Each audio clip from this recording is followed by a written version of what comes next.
Jalili says Syria has a basic role in supporting resistance and the solution of the crisis must come from within Syria.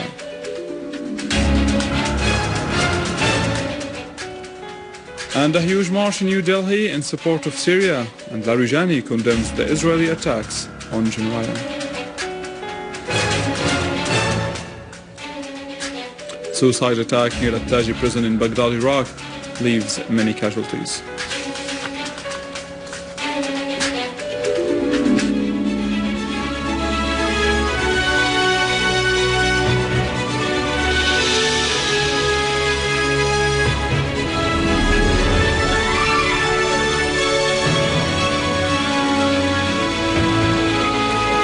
Good afternoon, this is the news in English from the Syrian Television in Damascus.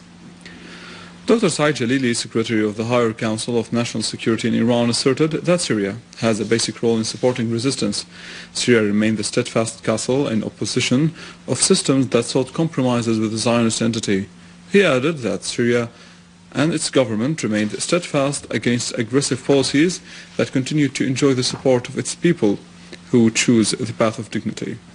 In a press conference in Damascus today, Mr. Jalili said that Syria defended its just cause and that is why it is now targeted by the plots of its enemies. Iran stressed from the beginning that the solution of the crisis would come from inside Syria. Supporting the Syrian people cannot come through destroying Syria's infrastructure. It rather comes from national dialogue. Mr. Jalili said that the aim of the plot against Syria is to make the Islamic world turn a blind eye to the crimes of the Zionists. The Zionists are plotting to compensate their weakness. However, they will regret their aggression on Syria exactly as they have regretted their previous wars. Jalili pointed out that the political program presented by President Assad would be a suitable base for national dialogue. He expressed hope that this dialogue would lead to positive results. He affirmed that the military solution is not the outlet of the crisis and that foreign intervention and violent acts of terrorism are all condemned. Iran supported the right to benefit from nuclear energy for peaceful purposes, but it strongly rejects the proliferation of nuclear weapons in the region and calls for emptying it of weapons of mass destruction.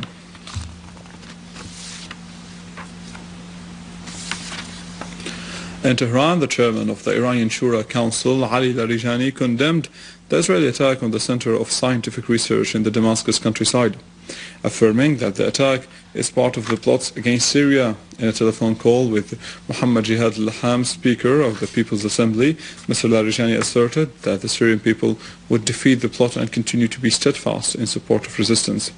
Mr. al-Laham expressed appreciation of Iran's support to the Syrian people against plots and Zionist aggression. He asserted that the plotting states remain silent vis-à-vis the Israeli aggression.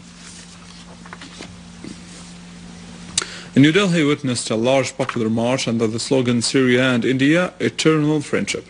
The march was joined by huge crowds from civil parties and societies in solidarity with Syria and in its war against terrorism and in condemnation of the Israeli attack on the Center of Scientific Research in Jumaya. The demonstrators marched to the Syrian embassy, greeting the Syrian army and asserting that Israel and the so-called al-Nusra Front were partners in terrorist crimes against Syria and its people. They asserted that there was no difference between the crimes of al-Qaeda in Mali, Libya, Afghanistan, Iraq and Syria. The parties of the welfare and direct democracy in Mauritania condemned the Israeli raid on Syria and denounced the silence of the Arab League and the international community vis-à-vis this aggression. The two parties asserted that the cowardly raid exposed the unity of the aims of the armed terrorist gangs, the Zionist entity, the NATO states, and the Arab reactionary forces. They also condemned the policy of double standards applied by America and its allies in the region. They also called upon all the active national forces in the Arab arena to stand against the systematic attempts of sabotage targeting the Arab nation. The two parties reaffirmed their full support of Syria against this savage Zionist aggression.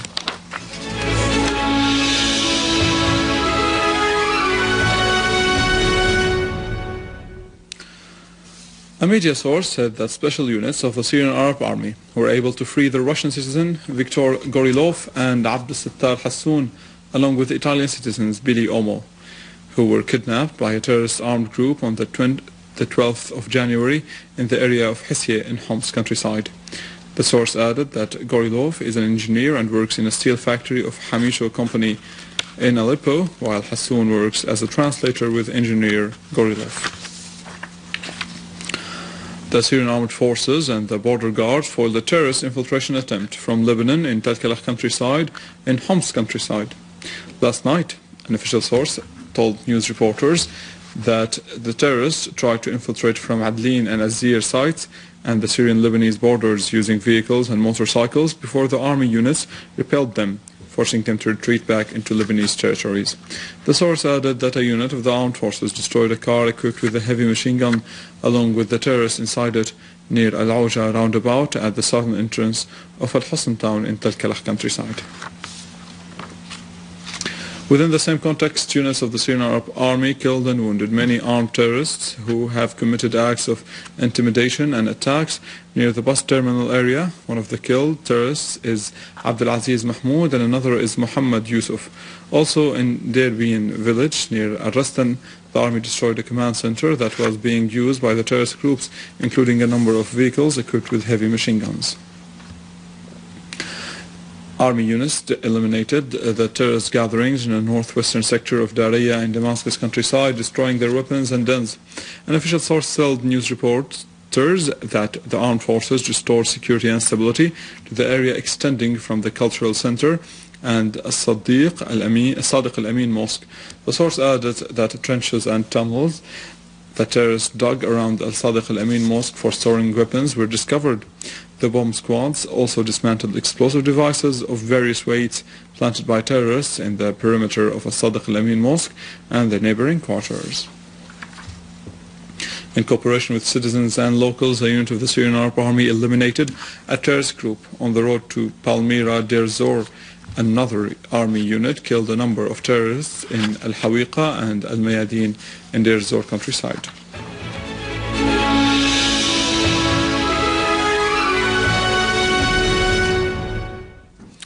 In Iraq, a terrorist suicide bomb blast took place near At-Taji prison north of Baghdad, killing a number of people and injuring others. In Kirkuk, a gunman assassinated 4 people by gunfire a day after at least 30 people were killed in a terrorist attack that targeted the building of a police command in the same city. In Mali, the French army launched heavy airstrikes on the northern Kidal region, the last stronghold of the armed men near the border with Algeria. French sources said that the area of Kidal and Ifoktas heights in the place where 7 French hostages were held. The source added that the airstrikes on the north of Kidal in Tizalit targeted logistic warehouses and centers for training fighters loyal to Al-Qaeda. In Cuba, legislative elections were held to choose 612 parliamentary seats. After casting his vote, former Cuban President Fidel Castro said that the Cuban people is a revolutionary one who has made real sacrifices, a fact that is so clear and the history will record it. The Cuban people has resisted sanctions for 50 years.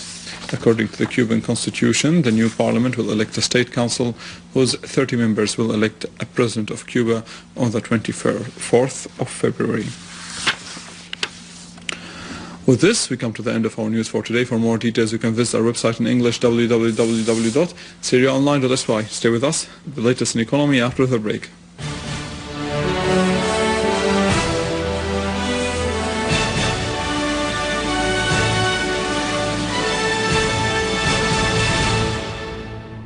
Ladies and gentlemen, good afternoon. Minister of Economy and Foreign Trade, Dr. Mohammad Zafer Mehbak, discussed with Belarus's ambassador in Damascus means of expanding and developing the economic, investment and trade relations between the two countries. Mehbak stressed the importance of using the local currencies of the two countries at the trade exchange. He also called for exerting joint efforts by the two sides to sign a free trade agreement between Syria and the Customs Union of Belarus. On the other hand, Belarus's ambassador pointed out to the necessity of continuing the cooperation between the two sides in various fields and enhancing the cooperation through the signed agreements during the past years. U.S. statistics published today showed that 44% of the American families do not have the savings to compensate for the loss of their jobs in case of a sudden serious health problem.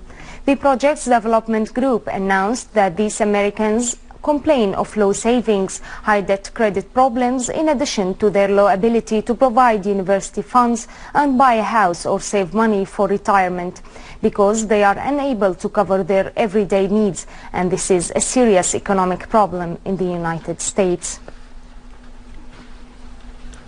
Brent crude stabilized above $116 per barrel, near its highest level since over 4 months. As statements from the US and China, the biggest consumers, boosted the view that the international economy is on its way to achieve a kind of growth this year. The Brent fell 14 cents to $116.62 per barrel, and the American crude declined 18 cents after rising for 8 weeks, the longest since July 2004.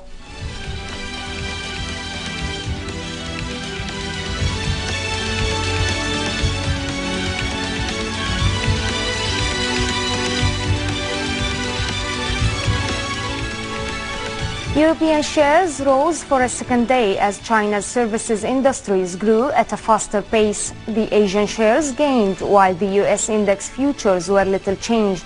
On the other hand, the Nikkei index closed high for the 5th day, registering the highest level in 33 months.